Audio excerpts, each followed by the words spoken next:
Olá, seja bem-vinda! Quanto tempo eu não apareço aqui no YouTube? É uma alegria estar voltando pra cá. Infelizmente eu tive que dar uma pausa pelos acontecimentos da vida de mãe expatriada, sozinha, sem rede de apoio, em plena quarentena com o filho.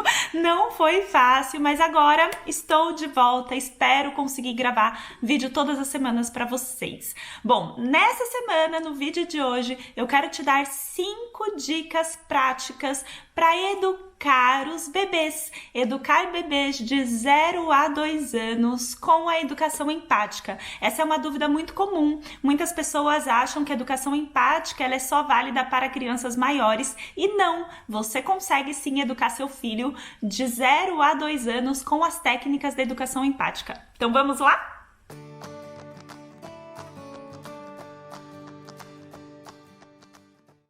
Antes da gente entrar nas dicas práticas para educar bebês com educação empática, eu quero falar sobre algo que é fundamental para a educação empática acontecer, que é o vínculo. Para a gente educar pelo respeito, ao invés de educar pelo medo, é fundamental que a gente se vincule com a criança. Afinal, a gente só respeita quem a gente se sente vinculado, é natural. Para o respeito acontecer, o vínculo precisa acontecer antes.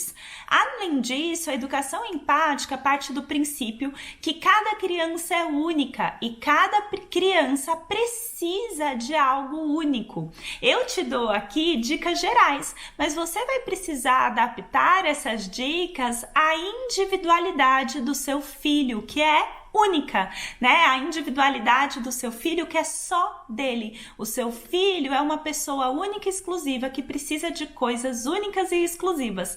Então o vínculo é fundamental para que você conheça quem seu filho é.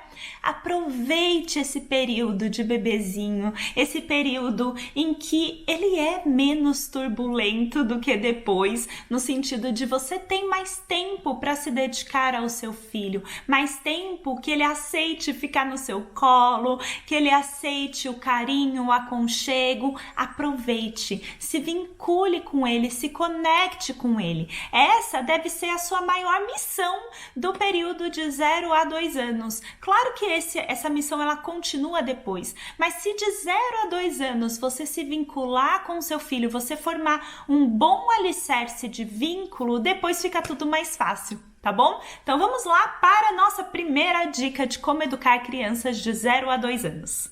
A primeira dica prática é a previsibilidade.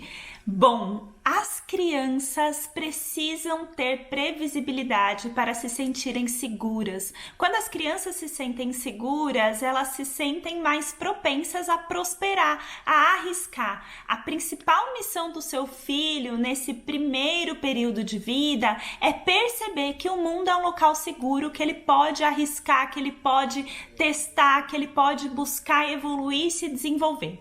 Então, para bebês, a previsibilidade é especialmente importante nesse período de 0 a 2 anos.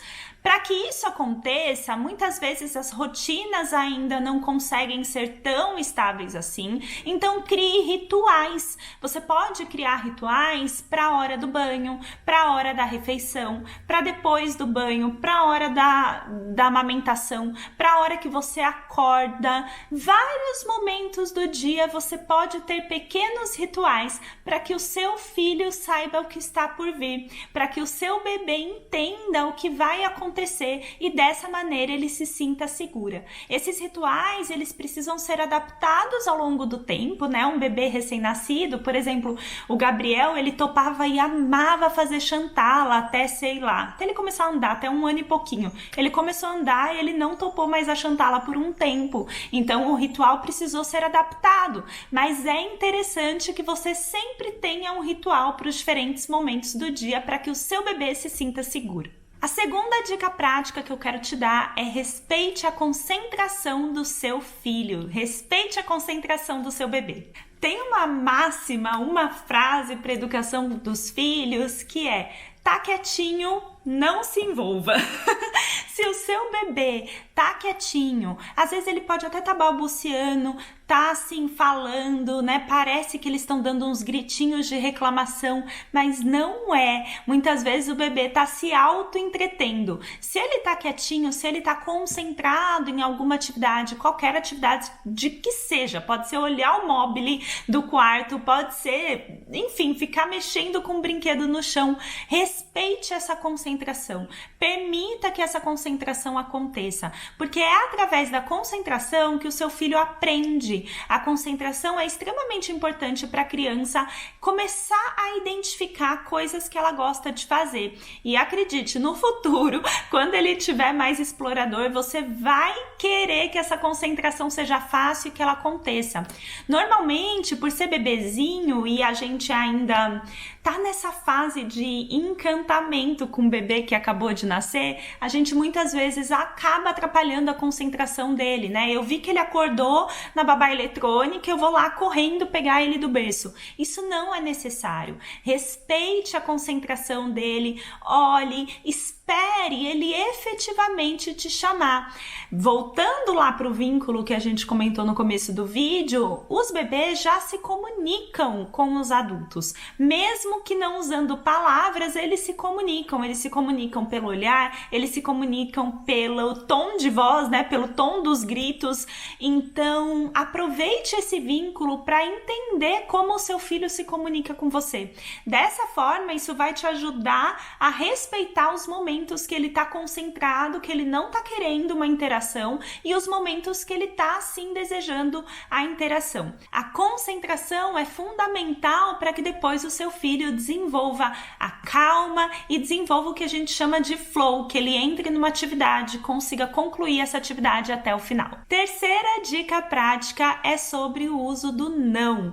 O que acontece com o não, né, gente? Apesar da linguagem positiva ter sido uma linguagem que tá muito famosa, muita gente fala que, né, aquele exemplo, não pense num elefante cor-de-rosa, e a primeira coisa que você vai pensar na sua cabeça é num elefante cor-de-rosa. A gente usa muito isso para te explicar como o cérebro não entende o não.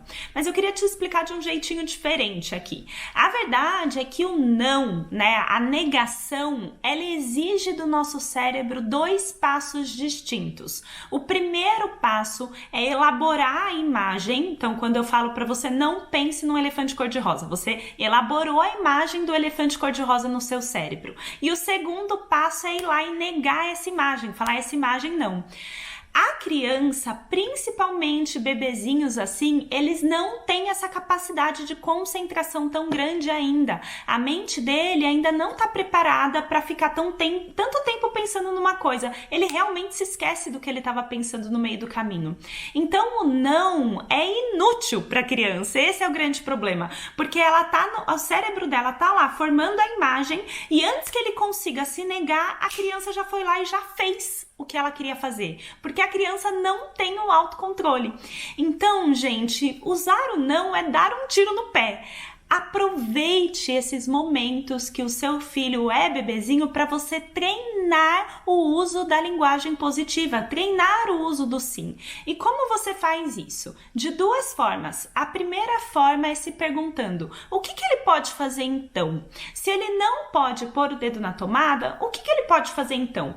Ele pode brincar com esse brinquedo, e você vai lá e chama ele para esse brinquedo. A segunda forma é você pensar: o que eu espero que ele faça? Que ação eu espero que ele faça nesse momento? Então ele tá lá indo colocar o dedo na tomada. O que você espera que ele faça? Você espera que ele tire o dedo da tomada. Então, ao invés de falar não coloque, fale tire. Que tá vendo como é mais fácil? O cérebro da criança só precisa fazer um passo, que é tirar, tá bom? Dessa forma vai ficar mais fácil pra você, acredite em mim, e pra ele. Então treine esse linguajar com seu filho desde que ele é bebezinho, principalmente na fase que ele começar a engatinhar, vai te ajudar muito. A quarta ferramenta para bebês é o que a gente chama da liberdade controlada.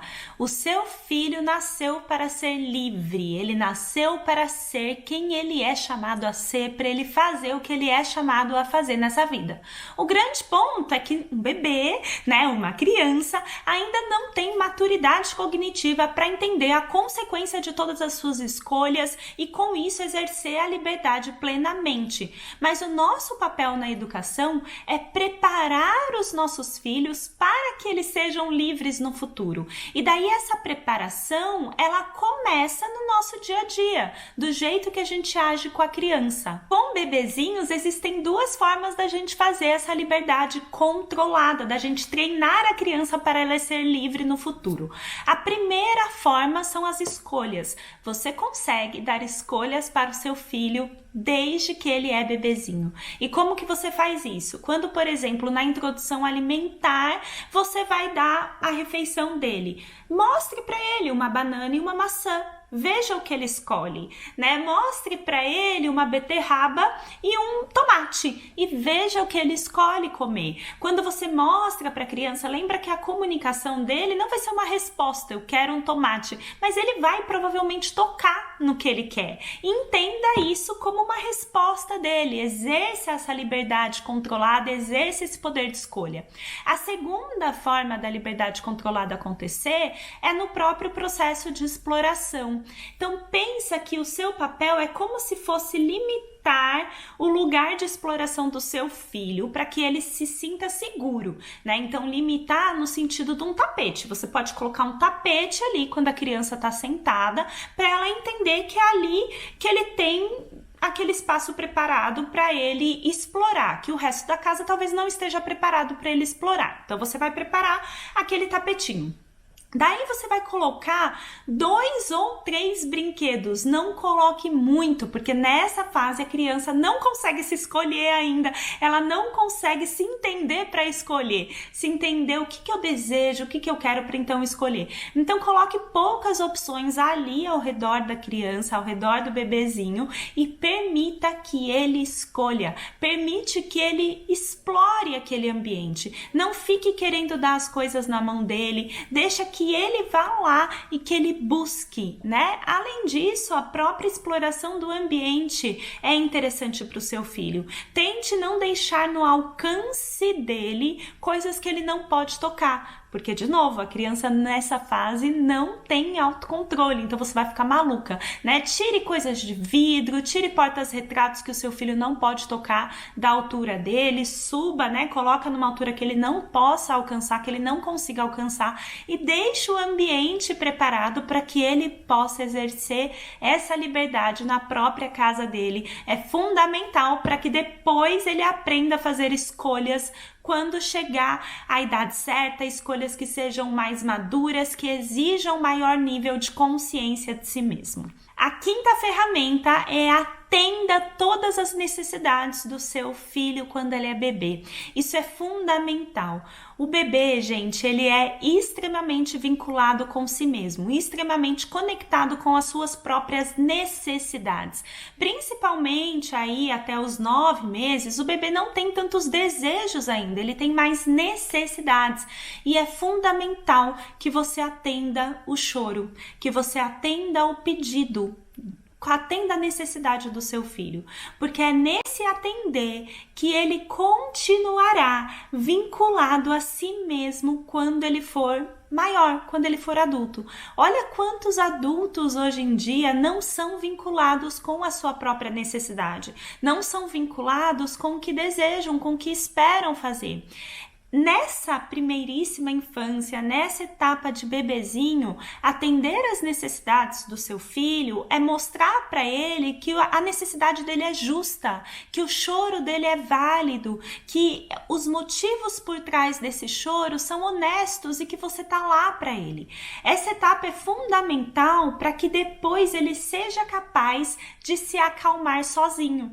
O primeiro processo da autorregulação, que é o processo de se acalmar, é a mãe acalmar o bebê. Depois o bebê começa a se acalmar sozinho. Então, atender a necessidade do bebê que chora é uma ferramenta essencial. Aí você vai precisar começar a tomar cuidado, principalmente depois dos 9 meses, mais ou menos, para começar a diferenciar o que é uma necessidade do que é um desejo. Nem todo desejo do seu filho deve ser atendido. Por exemplo, o desejo de pegar seu celular da sua mão e ficar pondo na boca. Isso é um desejo que não cabe, né? Você não vai atender esse desejo. Eu não estou falando de atender tudo que os nossos filhos querem, mas por trás desse desejo existe uma necessidade, que é a necessidade de exploração.